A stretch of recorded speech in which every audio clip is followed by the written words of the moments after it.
മിക്ക കുട്ടികളും വിചാരിക്കുന്നത് പരീക്ഷ എന്ന് പറഞ്ഞാൽ നോളേജിന്റെ ഒരു ടെസ്റ്റ് ആണെന്നാണ്. പക്ഷെ ആക്ച്വലി അത് നോളേജിന്റെ ടെസ്റ്റിനെക്കാളും കൂടുതൽ ഒരു കമ്മ്യൂണിക്കേഷൻ ടെസ്റ്റ് ആണ്. കാരണം നിങ്ങൾ ഈ പരീക്ഷാ പേപ്പർ എഴുതുന്നത് ഒരു കമ്പ്യൂട്ടർ നോക്കാൻ വേണ്ടിയിട്ടല്ല, ഒരു മനുഷ്യനെ നോക്കാൻ വേണ്ടിയിട്ടാണ്.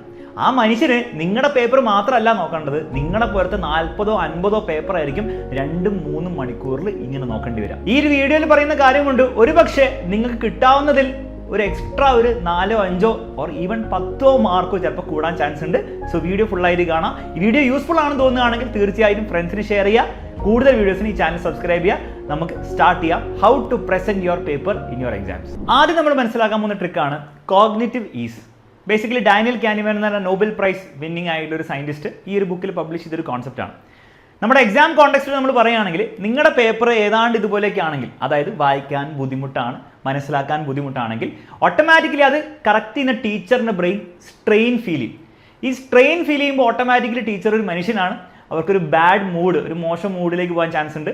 അങ്ങനെ ഒരു മോശം മൂഡിലേക്ക് ഒരു മൈക്രോ സെക്കൻഡിൽ പോലും നമ്മുടെ ബ്രെയിൻ അല്ലെങ്കിൽ നമ്മൾ പോയി കഴിഞ്ഞാൽ ഓട്ടോമാറ്റിക്കലി ടീച്ചർ കുറച്ചുകൂടി ക്രിട്ടിക്കലായിരിക്കും, നിങ്ങൾക്ക് മാർക്ക് തരാൻ ഒരു മടി കാണിക്കും. അപ്പോൾ ഈ ഒരു പ്രശ്നത്തിനെ നമ്മൾ എങ്ങനെ സോൾവ് ചെയ്യുക? നിങ്ങൾ വളരെ സിമ്പിളായിട്ട് ഇതിന് നേരെ ഓപ്പോസിറ്റ് ചെയ്താൽ മതി. അതായത് ഭയങ്കര ബ്യൂട്ടിഫുൾ ആയിട്ട് ഭംഗിയുള്ള ഹാൻഡ് റൈറ്റിംഗ് ആക്കേണ്ട ആവശ്യമൊന്നുമില്ല.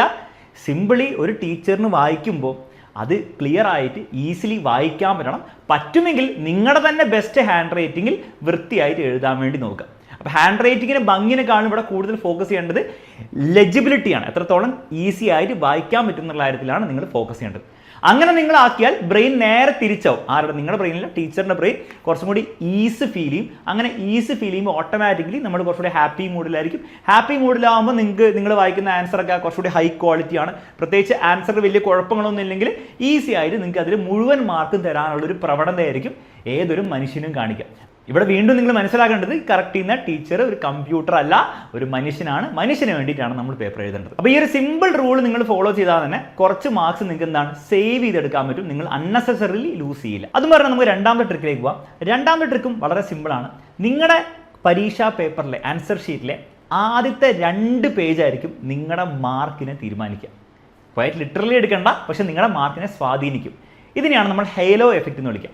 അതായത് നിങ്ങളുടെ ആദ്യത്തെ 2 പേജിൽ അത്യാവശ്യം നീറ്റായിട്ട് നിങ്ങൾ കാര്യങ്ങൾ എഴുതിയിട്ടുണ്ട്. മാത്രമല്ല ആദ്യത്തെ പേജിലെ ക്വസ്റ്റ്യൻസിൻ്റെയൊക്കെ ആൻസർ നിങ്ങളുടെ കറക്റ്റും കൂടി ആണെങ്കിൽ ഓട്ടോമാറ്റിക്കലി ടീച്ചറിൻ്റെ ബ്രെയിൻ നിങ്ങളെ ലേബൽ ചെയ്യുക നിങ്ങളൊരു ടോപ്പറായിട്ടാണ്. ഇനിയിപ്പോൾ ടീച്ചർ നിങ്ങൾക്ക് പേഴ്സണലി അറിയുമെങ്കിലും ടീച്ചർ വിചാരിക്കും അറ്റ്ലീസ്റ്റ് നിങ്ങൾ ഈ പരീക്ഷയ്ക്ക് വേണ്ടി പഠിച്ചു എന്ന്. കാരണം അതാണ് ഈ പേപ്പർ പറഞ്ഞിരുന്നത്. അങ്ങനെ ഒരു ലേബൽ ടീച്ചറുടെ മനസ്സിൽ വന്നു കഴിഞ്ഞാൽ ആ ടീച്ചർ ആ പേപ്പർ ബാക്കി കറക്റ്റ് ചെയ്യുമ്പോഴും നിങ്ങൾക്ക് അതിൻ്റെ ബെനിഫിറ്റ്സ് ഉണ്ടാവും. ഓട്ടോമാറ്റിക്കലി നിങ്ങൾ നല്ല ആൻസേഴ്സ് എല്ലാം വൃത്തിക്കൊക്കെ എഴുതി വെച്ചാൽ നിങ്ങൾക്ക് മാർക്ക് കിട്ടുകയും ചെയ്യും.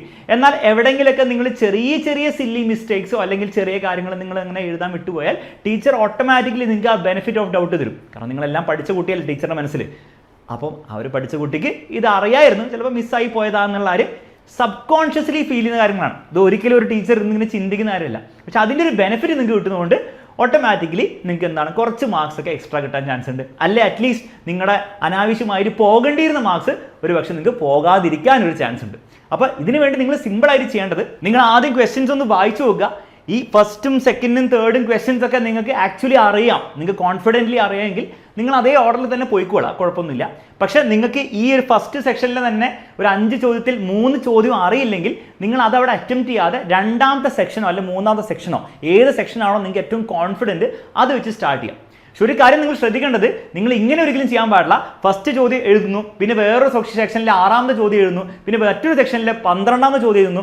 അങ്ങനെ ഓവർ ജമ്പിൾഡ് ആക്കിയാൽ വീണ്ടും ആ ഒരു കോഗ്നിറ്റീവ് സ്ട്രെയിനിലേക്ക് പോകാൻ ചാൻസ് ഉണ്ട്. അവിടെ ഇത് കൗണ്ടർ പ്രൊഡക്റ്റീവ് ആയിട്ട് വർക്ക് ചെയ്യും. അതുകൊണ്ട് തന്നെ നിങ്ങൾ ചെയ്യേണ്ടത്, ഒരു സെക്ഷൻ നിങ്ങൾക്ക് കോൺഫിഡൻ്റ് ആയി തോന്നി കഴിഞ്ഞാൽ ആ സെക്ഷൻ ആദ്യം ചൂസ് ചെയ്യുക. എന്നിട്ട് അതിലെ ആൻസേഴ്സ് ആദ്യം കംപ്ലീറ്റ് ആയിട്ട് കൊടുക്കുക. അത് വിത്തിൻ ദാറ്റ് സെക്ഷൻ ഓർഡറിൽ തന്നെ കൊടുക്കാൻ വേണ്ടിയിട്ട് ശ്രമിക്കുക. മാത്രമല്ല ഇവിടെ ശ്രദ്ധിക്കണം മറ്റൊരു കാര്യം, നിങ്ങളുടെ ഫസ്റ്റ് പേജിൽ തന്നെ കുറേ കുത്തും വരെയൊന്നും വരാതിരിക്കാൻ വേണ്ടി നോക്കുക. നിങ്ങൾക്കൊരു ആൻസർ തെറ്റിപ്പോയാൽ അല്ലെങ്കിൽ എഴുതി തെറ്റിപ്പോയാൽ പല കുട്ടികളും ചെയ്യുന്ന ഒരു കാര്യമാണ് ഇങ്ങനെ സ്ക്രിബിൾ ചെയ്ത് വെക്കും, കുഞ്ഞു പിള്ളേരൊക്കെ ചെയ്യുന്ന പോലെ. അങ്ങനെ ചെയ്യാതിരിക്കുക. നിങ്ങൾക്കൊരു കാര്യം തെറ്റിക്കഴിഞ്ഞാൽ ഒരൊറ്റ സിംഗിൾ സ്ട്രൈക്ക് മതി, ടീച്ചർ മനസ്സിലായിക്കോളും അത് തെറ്റാണെന്നുള്ള കാര്യം. എന്നിട്ട് പേപ്പർ കുറച്ച് വൃത്തിയാക്കി വെക്കുക. ഈ കാര്യങ്ങളൊക്കെ ടീച്ചറുടെ ഒരു ഇംപ്രഷൻ തരാൻ വേണ്ടിയിട്ട് ഹെൽപ്പ് ചെയ്യും. ആ ഇംപ്രഷൻ ആക്ച്വലി നിങ്ങളുടെ മാർക്കിനെ സ്വാധീനിക്കും. ഇത് ഏറ്റവും കൂടുതൽ ഹെൽപ്പ് ചെയ്യാൻ പോകുന്നത് നിങ്ങളുടെ പബ്ലിക് എക്സാംസിലായിരിക്കും. വേറെ ആ ടീച്ചർക്ക് നിങ്ങൾ ആരാണെന്ന് ഒരു ഐഡിയ പോലും ഇല്ല. അപ്പോൾ അവിടെ ഇംപ്രഷൻ വലിയൊരു റോൾ പ്ലേ ചെയ്യും. നിങ്ങളുടെ ആ ഫസ്റ്റ് 2 പേജ് അല്ലെ ഫസ്റ്റ് കുറച്ച് ആൻസേഴ്സിന് നിങ്ങൾ എങ്ങനെ ആൻസർ കൊടുക്കും എന്നുള്ള അടിസ്ഥാനത്തിലായിരിക്കും ടീച്ചർ നിങ്ങളെ പറ്റിയുള്ള അഭിപ്രായം ഉണ്ടാക്കുക. അത് ആ ഒരു കാര്യം ആ മൊത്തം പേപ്പർ കറക്ഷൻ പ്രോസസ്സിനെ കാര്യമായിട്ട് സ്വാധീനിക്കാനുള്ള ചാൻസ് ഉണ്ട്. അപ്പോൾ ആ ഒരു കാര്യം നമ്മൾ നമ്മുടെ അഡ്വാൻറ്റേജിന് യൂസ് ചെയ്യാൻ വേണ്ടി ശ്രദ്ധിക്കുക. മൂന്നാമത്തെ ട്രിക്ക് മനസ്സിലാക്കണമെങ്കിൽ നിങ്ങൾ ആക്ച്വലി ഒരു ടീച്ചർ പേപ്പർ എങ്ങനെയാണ് കറക്റ്റ് ചെയ്യുന്നതെന്നുള്ള കാര്യം മനസ്സിലാക്കണം. പലരും വിചാരിക്കുക നമ്മുടെ ആൻസർ ഇങ്ങനെ ടീച്ചർ ഫുൾ ഇങ്ങനെ വായിച്ചു നോക്കി നമ്മൾ അങ്ങനെയാണോ എഴുതിയത് അതുപോലെയാണ് ടീച്ചർ വായിച്ചു നോക്കി പോയിന്റ് ഒക്കെ ഉണ്ടോ നോക്കിയിട്ട് കറക്റ്റ് ചെയ്യാന്നാണ് പലരും വിചാരിക്കുന്നത്. പക്ഷെ ഒരു ടീച്ചറിന് അതിനുള്ള സമയം ഉണ്ടാവില്ല, അതിൻ്റെ ആവശ്യമില്ല. ടീച്ചറിന് എന്ത് ചെയ്താൽ മതി, ഒരു ആൻസർ കീ ടീച്ചറിന് എടുത്തിട്ടുണ്ടാവും, ആ ആൻസർ കീ പ്രകാരമുള്ള ഇമ്പോർട്ടൻ്റ് ആയിട്ടുള്ള വാക്കുകൾ നിങ്ങളുടെ ആൻസറിൽ ഉണ്ടോ എന്നുള്ള കാര്യം നോക്കിയാൽ മതി.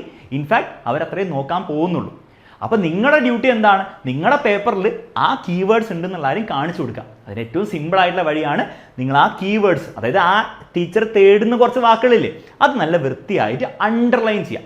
ഈ അണ്ടർലൈൻ ചെയ്യുമ്പോൾ ഒരു സെൻറ്റൻസ് മുഴുവനായിട്ടൊന്നും അണ്ടർലൈൻ ചെയ്യരുത്, ആ കീ വേർഡ്സ് മാത്രം. കാരണം നിങ്ങൾ സെൻറ്റൻസ് മുഴുവനെ അണ്ടർലൈൻ ചെയ്താൽ ടീച്ചറിന് വീണ്ടും നിങ്ങൾ ഫ്രിക്ഷൻ ആണ് ഉണ്ടാക്കുന്നത്, വീണ്ടും ആ കോഗ്നിറ്റീവ് സ്ട്രെയിനിലേക്ക് പോകാൻ ചാൻസ് ഉണ്ട്.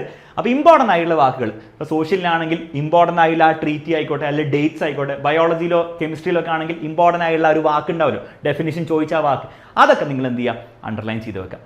ഇനി നിങ്ങൾ മാത്സിലും ഫിസിക്സിലാണെങ്കിൽ നിങ്ങൾ മനസ്സിലാക്കേണ്ടത് ടീച്ചർ ഒരിക്കലും നിങ്ങളുടെ സ്റ്റെപ്പുകളല്ല ആദ്യം നോക്കുക. ഒരു ടീച്ചർ എപ്പോഴും നിങ്ങളുടെ ഫൈനൽ ആൻസർ ആണ് ആദ്യം നോക്കുക. ആ ഫൈനൽ ആൻസർ കറക്റ്റ് ആണെങ്കിൽ ഓട്ടോമാറ്റിക്കലി ടീച്ചർ എന്ത് ചെയ്യും, അതിന് ഫുൾ മാർക്ക് തരാനാണ് ചാൻസ്.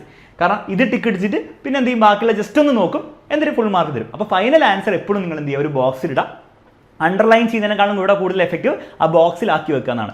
നിങ്ങൾ ഫിസിക്സിലൊക്കെ ഡെറിവേഷൻ ഒക്കെ ചെയ്യുന്നുണ്ടെങ്കിൽ അവസാനം കിട്ടിയ റിസൾട്ട് ഒരു ബോക്സിലാക്കി വെക്കുക. ഇനി ഇതിന്റെ അർത്ഥം ടീച്ചർ ഒരിക്കലും സ്റ്റെപ്പ് നോക്കില്ല എന്നല്ല. മിക്ക സമയത്തും ഈ ഫൈനൽ ആൻസർ നിങ്ങൾ തെറ്റുമ്പോഴാണ് ടീച്ചർ പോയി ഏതൊക്കെ സ്റ്റെപ്പാണ് നിങ്ങൾ തെറ്റിച്ചത്, ഏതൊക്കെയാണ് കറക്റ്റ് ആക്കിയതെന്ന് നോക്കിയിട്ട് അതിന് മാർക്ക് തരാം. നേരെ മറിച്ച് നിങ്ങളുടെ ആൻസർ കറക്റ്റ് ആണെങ്കിൽ പൊതുവെ ടീച്ചർ സ്റ്റെപ്പ് ഒന്നും നോക്കാനുള്ള സമയം ചെലവാക്കാറില്ല എന്നാണ് റിയാലിറ്റി. ഈ ഫൈനൽ ആൻസർ നിങ്ങൾ പെട്ടിലാക്കി വെക്കുക, ഓട്ടോമാറ്റിക്കലി നിങ്ങൾക്ക് അവിടെ മാർക്ക് കിട്ടും. മറ്റൊരു വളരെ ഇമ്പോർട്ടൻ്റ് ആയ കാര്യം ബയോളജിയുടെ കേസിലാണ്. ബയോളജിയിലൊക്കെ ഇങ്ങനത്തെ ലേബലിംഗ് ചോദ്യങ്ങളൊക്കെ വരും. പല കുട്ടികളും ചെയ്യുക ഇങ്ങനെ അങ്ങോട്ട് ഇങ്ങോട്ട് താഴോട്ട് അങ്ങനെയൊക്കെ വരച്ചു വെക്കും. വീണ്ടും മനസ്സിലാക്കുക അതൊക്കെ ടീച്ചറിന് ചെക്ക് ചെയ്യുമ്പോൾ ബുദ്ധിമുട്ടാണ്, നിങ്ങൾ അവിടെ ഇവിടെയൊക്കെ എഴുതി വെച്ചാൽ. അപ്പോൾ പറ്റുമെങ്കിൽ മാക്സിമം ലേബലിംഗ് നിങ്ങൾ ഒരു പ്രത്യേക സൈഡിലേക്ക്, റൈറ്റ് സൈഡിലേക്കോ അല്ലെങ്കിൽ ലെഫ്റ്റ് സൈഡിലേക്കോ നിങ്ങൾ ആ ഒരു ഒറ്റ സൈഡിലേക്ക് തന്നെ മെയിൻറ്റെയിൻ ചെയ്ത് വെക്കാം. അപ്പോൾ കറക്റ്റ് ടീച്ചറിന് നിങ്ങൾ ലേബൽ ചെയ്ത സാധനങ്ങൾ കണ്ടുപിടിക്കാൻ ഭയങ്കര ഈസി ആയിരിക്കും, നിങ്ങൾക്ക് മാർക്ക് തരാനും ഈസി ആയിരിക്കും. അങ്ങനെ ഈസി ആണെങ്കിൽ മാർക്ക് ആക്ച്വലി നിങ്ങൾക്ക് പെട്ടെന്ന് തന്ന് പോകും. ലാസ്റ്റ് ട്രിക്കാണ് സ്റ്റെപ്സ് വൃത്തിക്ക് എഴുതാനുള്ള ട്രിക്ക്. ഇത് കൂടുതലും മാത്സിലും ഫിസിക്സിലാണ് നിങ്ങൾക്ക് ഉപയോഗിക്കാൻ പറ്റുക. അപ്പോൾ ഞാൻ നേരത്തെ പറഞ്ഞു ഫൈനൽ ആൻസർ ആണ് ടീച്ചർ ആദ്യം ചെക്ക് ചെയ്യുമെങ്കിലും നിങ്ങളുടെ ഫൈനൽ ആൻസർ എന്തെങ്കിലും തെറ്റോ അല്ലെങ്കിൽ കാൽക്കുലേഷൻ മിസ്റ്റേക്കോ സില്ലി മിസ്റ്റേക്കോ ഒക്കെ ഉണ്ടെങ്കിൽ ടീച്ചർ എന്തായാലും നിങ്ങളുടെ സ്റ്റെപ്പുകൾ നോക്കും. എന്ന് മാത്രമല്ല ആ സ്റ്റെപ്പിന് ആക്ച്വലി നിങ്ങൾക്ക് മാർക്ക് കിട്ടും. അപ്പോൾ ഒരുപക്ഷെ നിങ്ങളുടെ ഫൈനൽ ആൻസർ തെറ്റാണെങ്കിൽ പോലും 2 മാർക്കിന്റെ ചോദ്യത്തിൽ നിങ്ങളുടെ സ്റ്റെപ്പുകൾ കറക്റ്റ് ആണെങ്കിൽ ചിലപ്പോൾ 1.5 മാർക്ക് വരെ നിങ്ങൾക്ക് കിട്ടാൻ ചാൻസ് ഉണ്ട്. പക്ഷെ അതിനെന്ത് വേണം, നിങ്ങൾ സ്റ്റെപ്പുകൾ കൃത്യമായിട്ട് എഴുതണം. ഫോർ എക്സാമ്പിൾ ഫിസിക്സിലും മാത്സിലും ആണെങ്കിലും ഒരു ചോദ്യം വന്നു കഴിഞ്ഞാൽ ഗിവൺ ആയിട്ടുള്ള കുറച്ച് കാര്യങ്ങളുണ്ടാവും. ആ ഗിവൺ ആയിട്ടുള്ള കാര്യങ്ങൾ വൃത്തിക്ക് എടുത്ത് എഴുതി വെക്കാം. അവിടെ തന്നെ ഒരു പക്ഷേ നിങ്ങൾക്ക് 1/2 മാർക്ക് കിട്ടും 2 മാർക്കിൽ ചോദ്യമാണെങ്കിൽ. രണ്ടാമത് നിങ്ങൾ ഫോർമുല വൃത്തിക്ക് എഴുതുക. പല കുട്ടികളും എന്താ ചെയ്യുക വെച്ചാൽ ഈ ഫോർമുല എഴുതാതെ നേരെ അവിടെ സബ്സ്റ്റിറ്റ്യൂഷൻ കൂടി ചെയ്യും. അങ്ങനെ ഒരിക്കലും ചെയ്യരുത്. നിങ്ങൾ കമ്മ്യൂണിക്കേഷനാണ് ചെയ്യുന്നത്. നിങ്ങൾ ടീച്ചറിനോട് പറഞ്ഞു കൊടുക്കുക എനിക്ക് ഈ ഫോർമുല അറിയാം, ഞാൻ വേറെ ആരുടെ കോപ്പി അടിച്ചതല്ല, ഞാൻ ഏതെങ്കിലും ഗൈഡിൽ നിന്ന് ബൈ ഹാർട്ട് പഠിച്ചതെന്ന് എഴുതി വെച്ചതല്ല എന്നുള്ള കാര്യം നിങ്ങൾ കമ്മ്യൂണിക്കേറ്റ് ചെയ്യേണ്ടത് നിങ്ങളുടെ ഡ്യൂട്ടിയാണ്. So write the formula properly. അടുത്ത സ്റ്റെപ്പിൽ നിങ്ങൾ സബ്സ്റ്റിറ്റ്യൂട്ട് ചെയ്യുമ്പോഴായിരിക്കും അടുത്ത 1/2 മാർക്ക് കിട്ടാൻ പോകുന്നത്. ആൻഡ് ഈ ഫൈനൽ ആൻസർ വിത്ത് യൂണിറ്റ് എഴുതുമ്പോഴാണ് അവസാനത്തെ 1/2 മാർക്ക് കിട്ടുക. അപ്പോൾ നിങ്ങൾ ഒരുപക്ഷെ ഇവിടെ എന്തെങ്കിലും കാൽക്കുലേഷൻ മിസ്റ്റേക്ക് ചെയ്തിട്ട് തെറ്റിയാൽ പോലും നിങ്ങൾ സ്റ്റെപ്പുകൾ കൃത്യമായിട്ട് എഴുതി വെച്ച് കഴിഞ്ഞാൽ നിങ്ങൾക്ക് ഒരുപക്ഷെ അവിടെ 80% മാർക്സ് ഒക്കെ ആ ഒരു ചോദ്യത്തിന് കിട്ടാൻ ചാൻസ് ഉണ്ട്. ഇവിടെ നിങ്ങളുടെ ആൻസർ ശരിയാണെങ്കിൽ പോലും ഞാൻ സ്റ്റെപ്പ് നോക്കില്ല എന്ന് പറഞ്ഞപ്പോഴും നിങ്ങൾ മനസ്സിലാക്കേണ്ട കാര്യം ആൻസർ ശരിയാണെങ്കിൽ സ്റ്റെപ്പിന് ഓവർ കെയർ ചെയ്യില്ല എന്ന് മാത്രമേ ഉള്ളൂ, സ്റ്റെപ്പ് നോക്കില്ല എന്നല്ല. ഫോർ എക്സാമ്പിൾ നിങ്ങൾ വെറും ഈ ആൻസർ മാത്രം എഴുതി വെച്ചു പെട്ടിയിലൊക്കെ ആക്കി വെച്ചാൽ നിങ്ങൾക്ക് മാർക്ക് കിട്ടും നിങ്ങൾക്ക് തോന്നുന്നുണ്ടോ? ഒരിക്കലും ഇല്ല. കാരണം അവിടെ ഒരു സംശയം ടീച്ചറിന് വരും, എന്താ നിങ്ങളിത് കോപ്പി അടിച്ച ആൻസർ ആണോ അല്ലെങ്കിൽ നിങ്ങൾ വെറും ബൈ ഹാർട്ട് പഠിച്ചു വെച്ച ആൻസർ ആണോ എന്നൊക്കെ സംശയം വരാൻ ചാൻസ് ഉണ്ട്. അതുകൊണ്ട് തന്നെ നിങ്ങൾ വലിയൊരു ജീനിയസ് ആണെങ്കിൽ പോലും വെറുതെ കൂടെ ആൻസർ എഴുതി വെച്ച് കഴിഞ്ഞാൽ നിങ്ങൾ എക്സ്പെക്ട് ചെയ്യരുത് 2 മാർക്കിൽ നിങ്ങൾക്ക് 1 മാർക്ക് പോലും കിട്ടുമെന്ന് നിങ്ങൾ എക്സ്പെക്ട് ചെയ്യേണ്ട. അപ്പോൾ അവിടെയും നിങ്ങൾ സ്റ്റെപ്പുകൾക്ക് ഫോക്കസ് കൊടുക്കുക, അത് കറക്റ്റായിട്ട് തന്നെ ചെയ്യാം. മാത്രമല്ല ഇവിടെ മറ്റൊരു ലെയർ ഉള്ളത്, നിങ്ങൾ ചിലപ്പോൾ ഭയങ്കര ജീനിയസ് ആയിരിക്കും, നിങ്ങൾക്ക് ഒറ്റയടിക്ക് ആൻസർ കിട്ടാൻ മാത്രമുള്ള കഴിവൊക്കെ ഉണ്ടാവും. പക്ഷേ വീണ്ടും നിങ്ങൾ മനസ്സിലാക്കണം ടീച്ചേഴ്സ് ഹ്യൂമൻ ബീങ്സ് ആണ്, കമ്പ്യൂട്ടർ അല്ല. കമ്പ്യൂട്ടർ ആണ് ഓക്കെ സമ്മതിച്ചു നിങ്ങൾ ജീനിയസ് ആണ് പോട്ടെ മാർക്ക് ഫുള്ള് തരാം. ടീച്ചേഴ്സ് ഹ്യൂമൻ ബീങ്സ് ആണ്. അപ്പോൾ അവിടെ നിങ്ങൾ ഈ രീതിയിലൊക്കെ അറഗൻ്റ് ആയിട്ട് ആൻസർ അങ്ങോട്ട് എനിക്ക് അറിയാമെന്നുള്ള രീതിയിൽ എഴുതി വെക്കുമ്പോൾ ടീച്ചറിന് തോന്നുന്നത് എന്താ, ഒന്നെങ്കിൽ നിങ്ങളുടെ അറഗൻസ് ചിലപ്പോൾ പേപ്പറിൽ ഫീൽ ചെയ്യാൻ പറ്റും, അല്ലെങ്കിൽ ചിലപ്പോൾ ടീച്ചറിന് തോന്നുന്നു നിങ്ങൾ ഈ പേപ്പർ ഒന്നും സീരിയസ് ആയിട്ട് എടുക്കുന്നില്ല, പരീക്ഷനെ സീരിയസ് ആയിട്ട് എടുക്കുന്നില്ല. അങ്ങനത്തെ ഒക്കെ ഫീലിങ്സ് വന്നു കഴിഞ്ഞാൽ അതൊരു നല്ല രീതിയിലായിരിക്കില്ല മറ്റുള്ള ചോദ്യങ്ങളെ ടീച്ചർ വാല്യൂ ചെയ്യുമ്പോൾ അത് സ്വാധീനിക്കുക. ഒരുപക്ഷെ ഇങ്ങനത്തൊക്കെ ചെയ്തിട്ട് വലിയ സർക്കസ് കളിച്ചാൽ മറ്റൊരു ചോദ്യത്തിൽ നിങ്ങൾ ആക്ച്വലി ഒരു മിസ്റ്റേക്ക് ഉണ്ടാക്കിയാൽ കൂടുതൽ ചാൻസ് ആണ് നിങ്ങളുടെ മാർക്ക് കട്ട് ചെയ്യാൻ വേണ്ടിയിട്ട്. അപ്പോൾ ഈ ഒരു ഹ്യൂമൻ ബിഹേവിയറലായുള്ള കാര്യങ്ങളും കൂടെ മനസ്സിലാക്കി വേണം നമ്മുടെ ഒരു പേപ്പർ അറ്റൻഡ് ചെയ്യാൻ വേണ്ടിയിട്ട്.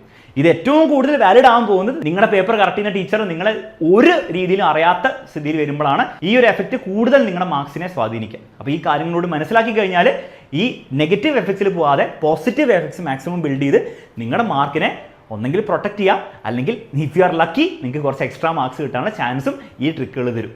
ഈ വീഡിയോയിൽ പറഞ്ഞ ട്രിക്കുകളൊക്കെ പ്രാക്ടിക്കൽ ആയിട്ട് നിങ്ങൾക്ക് തോന്നുന്നുണ്ടെങ്കിൽ, യൂസ്ഫുൾ ആയിട്ട് തോന്നുന്നുണ്ടെങ്കിൽ തീർച്ചയായും കമന്റ് ബോക്സിൽ അറിയുക. ഇതുപോലത്തെ വീഡിയോസ് ഇനിയും വേണമെങ്കിൽ ചാനൽ സബ്സ്ക്രൈബ് ചെയ്യുക. മറ്റൊരു വീഡിയോയിൽ വീണ്ടും കാണാം. Bye bye and take care.